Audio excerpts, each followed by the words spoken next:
ஆன்மீக பரிகார நேயர்கள் அனைவருக்கும் அன்பான வணக்கங்கள். இன்னைக்கு நம்ம ஏஎல்பி சம்பத் சார் தான் சந்திக்க வந்திருக்கோம். வணக்கம் சார். வணக்கம். நல்லா இருக்கீங்களா? நல்லா இருக்கேன். உங்களுடைய பதிவுகள் எல்லாம் ரொம்ப நல்லா இருக்கு சார். நிறைய பேர் பயனடைஞ்சிட்டு இருக்காங்க உங்க பதிவுகள் மூலமாக. நீங்க வாஸ்து ரீதியாகவும் அஸ்ட்ராலஜி ரீதியாகவும் நிறைய விஷயங்கள் பொதுமக்களுக்கு அவேர்னஸா இருக்கட்டும், இல்ல பரிகார விஷயங்களா இருக்கட்டும், நிறைய நல்ல தகவல் கொடுத்துட்டு வரீங்க. இன்னைக்கான கேள்வி என்ன அப்படின்னு பார்த்தீங்கன்னா, இப்போ ஒரு பிஸ்னஸ் சக்ஸஸுக்கு பெரிய பெரிய பிஸ்னஸ்மேன்லாம் இந்த மாதிரியான பூஜைகள் இல்லை இந்த மாதிரியான விஷயங்களை பின்பற்றுறாங்க, அதனால தான் அவங்க சக்ஸஸ் ஆகிறாங்கன்னு உங்களுடைய நிறைய பதிவுகளில் நீங்கள் மென்ஷன் பண்ணியிருக்கீங்க இல்லையா? அதை நம்மளுடைய ஆன்மீக பரிகார நேயர்களுக்காகவும் நீங்கள் ஷேர் பண்ணால் நல்லாயிருக்கும் சார். நிச்சயமாக.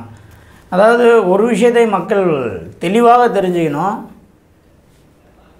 வழிபாடு என்பது வேறு, தாந்திரிகம் என்பது வேறு, மாந்திரிகம் என்பது வேறு. நல்லா புரிஞ்சுக்கணும், கன்ஃபியூஷனே ஆகக்கூடாது. அதுதான் இவ்வளோ தெளிவாக சொல்கிறேன்.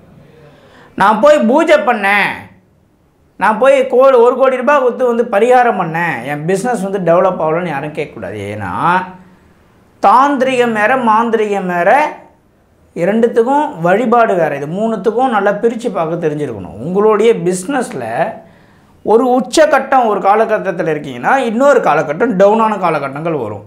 இதை நீங்கள் முதல்ல ஏற்றுக்கணும். இந்த பிரபஞ்சம் எப்பொழுதுமே ஒரு மனிதனுக்கு எந்த ஒரு காலகட்டத்திலும் எந்த ஒரு பிஸ்னஸ் செஞ்சாலும் அதில் ஏற்றம் இறக்கங்களை கொடுத்து கொண்டு தான் இருக்கும். நீங்கள் இயற்கையே எடுத்துக்கிட்டால் கூட மரம் பாருங்கள், சில நாட்கள் பசுமையாக இருந்தால் சில நாட்கள் காய்ந்து போய் இலையுதிர் காலங்களாக வந்துடும்.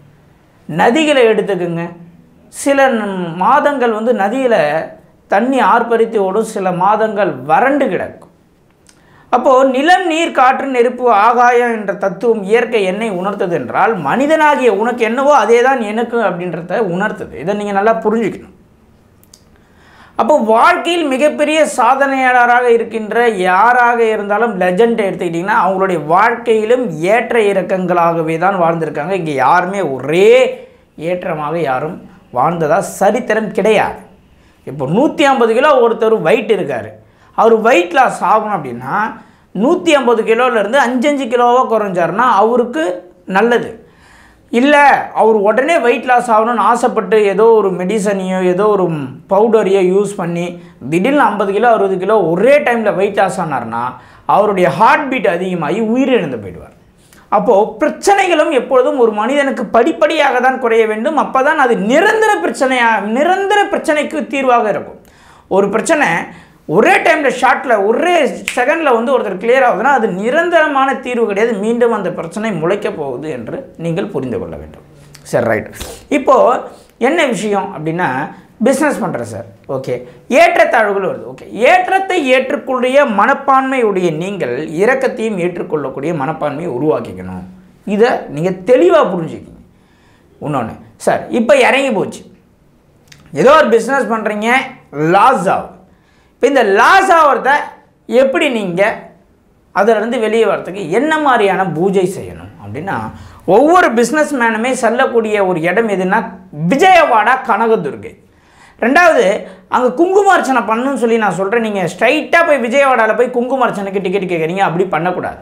இந்த அர்ச்சனையோடைய பேர் கர்கமாலா பூஜை.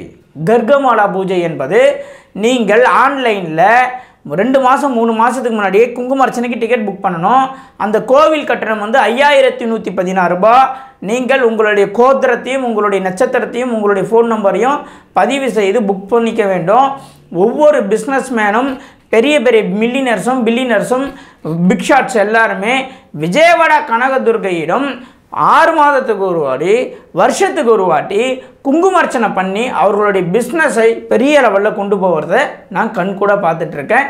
நானுமே அங்கே 6 மாதத்துக்கு ஒரு வாட்டி பிஸ்னஸுக்காக என்ன பண்ணுவோம், போய் குங்குமார்ச்சனை பண்ணுவோம். என்னுடைய நண்பர்கள் மாதம் போகிற ஆள்லாம் இருக்காங்க. இந்த விஜயவாடா கனகதுர்கை என்பது மிகப்பெரிய ஒரு வெற்றியை தரக்கூடிய இடம். அடித்தா 6 தான், கிரவுண்டு கண்ணாடி போய் பால் விழுந்துடும். அந்த மாதிரியான ஒரு வைப்ரேட்டான ஒரு இடம். அதிகாலை பிரம்ம முகூர்த்தத்தில் அந்த கர்கமாலா பூஜை நடக்குது. இப்போது இங்கே என்ன ஒரு விஷயம் அப்படின்னா, நீங்கள் ஸ்ட்ரைட்டாக போய் குங்குமார்ச்சனைக்கு டிக்கெட் கேட்கக்கூடாது, ஆன்லைனில் புக் பண்ணிக்கணும். ஒன்று. ரெண்டாவது ஒரு விஷயம், இந்த குங்குமார்ச்சனையின் போது பெண்களாக இருந்தால் சேலை தான், ஆண்களாக இருந்தால் வேஷ்டி தான் கட்டியிருக்கணும். நாட் அலோடின்னு சட்டை போடக்கூடாது. இதை நல்லா தெரிஞ்சுக்கணும். இந்த குங்குமார்ச்சனை பண்ணி நீங்கள் விஜயவாடா கனகதுர்கா கிட்ட என் பிஸ்னஸில் நிறைய மாற்றத்தை ஏற்படுத்தி கொடுங்க, நிச்சயமாக உங்களுக்கு வந்து நன்றி கடனாக நான் ஒரு 1000 பேருக்கு அன்னதானம் போடுறேன், ஏதோ ஒரு இடத்துல அனாதாசிரமம் திருவண்ணாமலை கிரிவலம் ஏதோ ஒரு இடத்துல அன்னதானம் போடுறேன்னு வேண்டிக்கிங்க. வித்தின் ஒரு 90 டேஸுக்கு அப்புறம் உங்களுடைய பிஸ்னஸ்லாம் நிச்சயமாக சேஞ்சஸ் தெரியும். ஏனென்றால் அனைவருமே நினைத்தவுடன் சென்று விட முடியாது. விஜயவாடா கனகதுர்கையிடம் மிகப்பெரிய ஒரு அபரீத சக்தி கொண்ட ஒரு இடம். அதனால் நீங்கள் பிஸ்னஸில் ஜெயிக்கணும்னு முடிவு பண்ணிட்டீங்கன்னா கண்ணை மூடிக்கிட்டு ஒரே தெய்வம், உங்களுடைய இஷ்ட தெய்வம் எதுவாக வேணாலும் இருக்கட்டும், உங்களுடைய குலதெய்வம் எதுவானாலும் இருக்கட்டும், பிஸ்னஸ்ன்னு வந்துருச்சு, சொந்த தொழில்னு வந்துருச்சுன்னா விஜயவாடா கனகதுர்கை காலடி பிரித்தவர்கள் அனைவருமே வெற்றியை மட்டுமே கண்டுள்ளார்கள். அந்த இடம் வெற்றி வாகையை சூடக்கூடிய ஒரு இடம். ஒரு ஜெயிக்கிற குதிரை ஓடுது, அந்த குதிரையை மேலிருந்து ஒருத்தர் என்ன பண்ணுறாரு, குதிரையை ஓட்டின்னு போகிறார். அந்த குதிரை ரன்னிங் ரேஸில் ஓடிட்டே இருக்குது, மேலே இருக்கிறவர் கீழே விழுந்துடுறாரு. அந்த குதிரை என்ன பண்ணுது, கீழே விழுந்துட்டாருன்னு தெரியும், ஆனால் திரும்பி பார்க்கல, மறுபடியும் போய் பவுண்ட்ரி கோட்டை தொட்டுருச்சு, ஜெயிச்சிருச்சு. அதன் பிறகுதான் தன் மேலே பயணம் செய்த அந்த நபரை நாடி அந்த குதிரை அங்கேருந்து வெற்றி வாகியை சூடிக்கொண்டு ஓடியாருது. அந்த சந்தோஷத்தில் ஒருவன் ஜெயிக்க வேண்டும், வெற்றி அடைய வேண்டும் என்று முடிவு செய்துவிட்டால் காரணம் சொல்லக்கூடாது. முதல்ல இந்த காரணம் சொல்பவர்கள் என்றுமே வாழ்க்கையில் அடுத்த கட்டத்துக்கு போக முடியாது. காரணம் சொல்லக்கூடிய பழக்கத்தை விட்டு விடுங்கள். விஜயவாடா கனகதுர்கா கனகதுர்கா தான், என்னால் போக முடியாது சார், எங்கள் மாமனார் இருந்துட்டு சார், திட்டு சார், இந்த மாதிரி பலவிதமான குழப்பங்கள் மக்களுக்கு வந்து பார்த்திங்கன்னா வந்துக்கிட்டே இருக்கும். அது ஒரு நெகட்டிவான ஒரு வைப்ரேஷன், அதை தூக்கி வெளியே போடுங்க. காரணம் மட்டும் சொல்லாதீங்க. ஜெயிக்கிற குதிரை எப்போவுமே எதுக்காகவும் யாருக்காகவும் நிற்காது. நீங்கள் ஜெயிக்கணும்னு முடிவு பண்ணிட்டீங்கன்னா முதல்ல காரணம் சொல்லாதீங்க. காரணம் மட்டுமே சொல்லிகிட்டு இருக்க ஒரு நண்பர்கள் கூட நீங்கள் பழகாதீங்க. இதை ரெண்டுத்தையும் தெளிவாக ஞாபகம் வச்சுக்கிங்க. அனைவரும் எந்த ராசியாக இருக்கட்டும், எந்த நட்சத்திரமாக இருக்கட்டும், எந்த நீங்கள் எந்த ஒரு இஷ்ட தெய்வத்தை வேணாலும் வணங்குங்க. ஆனால் பிஸ்னஸ்னு வந்துட்டால் ஒரே தெய்வம் விஜயவாடா கனகதுர்கை தான். அனைவருமே செல்லுங்கள்.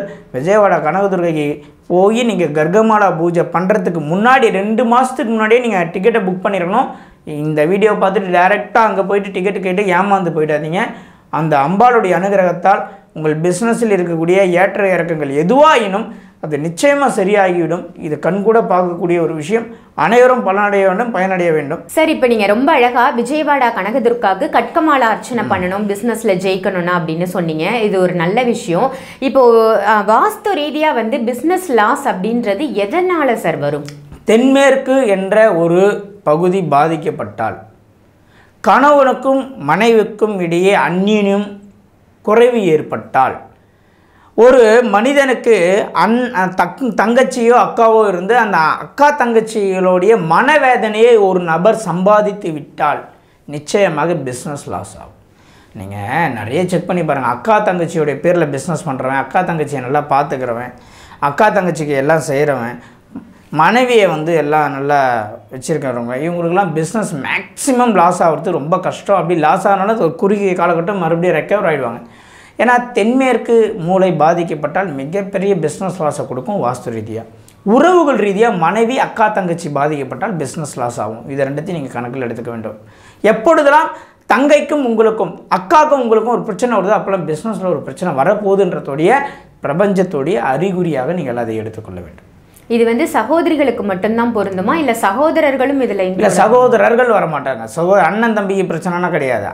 அண்ணனாக பிஸ்னஸ் செய்து தங்கச்சி அக்கா கிட்ட கிளாஷ் ஆகுதுன்னா மட்டும் இது நீங்கள் கணக்கில் எடுத்துக்கொள்ள வேண்டும். அண்ணன் தம்பி பிரச்சனைகள் இதில் கணக்கில் கொள்ளப்பட மாட்டாது. ரொம்ப அருமையாக பிஸ்னஸ் ரீதியாக ஒருத்தர் ஜெயிக்கணும் அப்படின்னா எங்கே போய் என்ன பூஜை பண்ணணும் அப்படின்னு நீங்கள் சொன்னது ரொம்பவே சிறப்பு சார். அதுவும் குங்கும அர்ச்சனையாக சொல்லியிருக்கீங்க. நல்ல தகவல். நன்றி. நன்றி மேடம்.